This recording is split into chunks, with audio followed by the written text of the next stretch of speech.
అన్నా టైం అయింది, భోజనానికి వెళ్ళొస్తాను. రేయ్, నువ్వు పని చేసేదేమో తక్కువ, తినే దాని గురించి ఆలోచించేదేమో ఎక్కువ.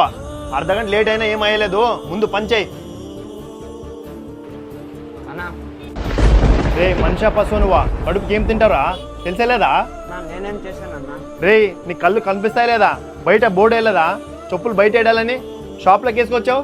అన్నా చూడలేదన్నా, అలాగే వేసుకొని వచ్చేసాను, తప్పైందన్నా.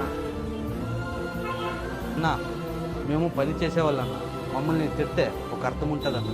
కస్టమర్ని అలా అంటే చాలా తప్పన్నా. ఎవడురా కస్టమర్? వాడిని వేసిన బట్టలు చూసి అర్థం కావట్లేదా? లేబర్ నా కొడుకు అని. ఏమో మన షాప్లో వేసి ఉందని వచ్చింటాడు. మన షాప్లో బట్టలు తీసుకునేంత వాని రేంజ్ ఎక్కడుందిరా? ఇట్లా నా కొడుకు వస్తుంటారు పోతుంటారు, వాళ్ళని పట్టించుకుంటావు కదరా. అన్నా అలా అనొద్దన్నా, నేను బట్టలు తీసుకునేకే వచ్చానన్నా. ఏం లే, కలర్ కంటున్నావా? మా షాప్లో ఒక జత బట్టలు 2000. అవునన్నా, మీరు చెప్పింది కరెక్టే, కలర్లు కొనాలి. కానీ మాలాంటి లేబర్లు తినడానికి వేసుకునే బట్టలకి ఎప్పటికీ ఆలోచించమన్నా. తీసుకోండి అన్న, ఈ 2000కి ఒక జత బట్టలు ఇవ్వండి అన్న. మీలాగా పొగరు ఉండే వాళ్ళతో పని చేసే కన్నా బయట కళ్ళు లేని వాళ్ళకి సేవ చేయడము ఎంతో మంచిది.